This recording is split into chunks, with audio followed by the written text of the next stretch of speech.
guys, in this video I will demonstrate how to write a simple program using Jupyter Notebook. Jupyter is one of the popular IDE, so I will explain all the further topics and further programming using Jupyter Notebook. Okay, so now let us see how to write a simple program. So this is called cell. On this cell we will execute the statements. First of all, to execute the statement we have to write the statement, isn't it? So very simple. There is a famous statement, that is function print. How to write print statement? Simply put parenthesis like this. So inside parenthesis put quotes, and here I am Mr. Ram, Python trainer, like that. Shift enter, it should display the output whatever I have written inside the quotes. So it will eliminate the quotes and only this inside, whatever is there inside this will be printed as output. Okay.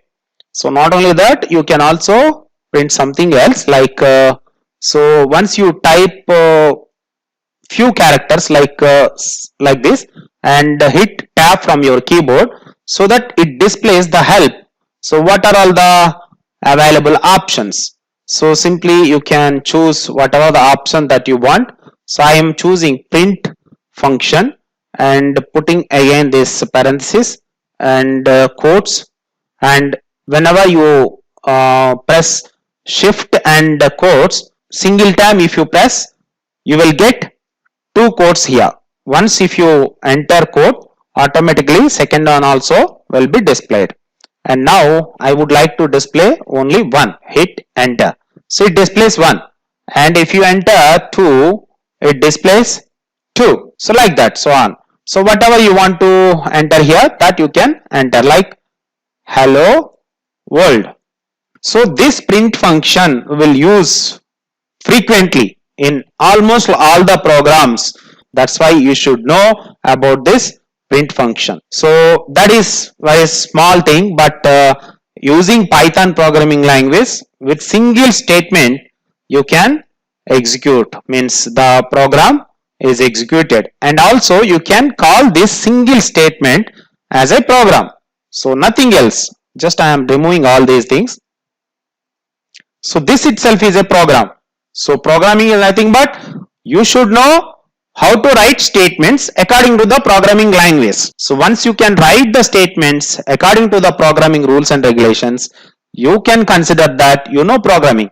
But you should apply your knowledge into the real life scenarios. Means you should be able to develop softwares for real situations, real problems, real use cases. Then you can confidently tell in the public that you know Python programming language. Once you learn Python programming language, you can easily learn other programming languages also. Java, C++, C, whatever. Why we are using Python? Python is very popular language and it is easy to learn, and you will get lot of stuff in internet. There are so many people who will definitely help you once you stuck in between in your program. So I hope you understand the concept of writing first program in this video. Next videos I will explain what are primitive data types and what are complex data types, and I will also demonstrate all types of data types in my upcoming videos. Stay tuned. Thank you so much. Bye bye. See you.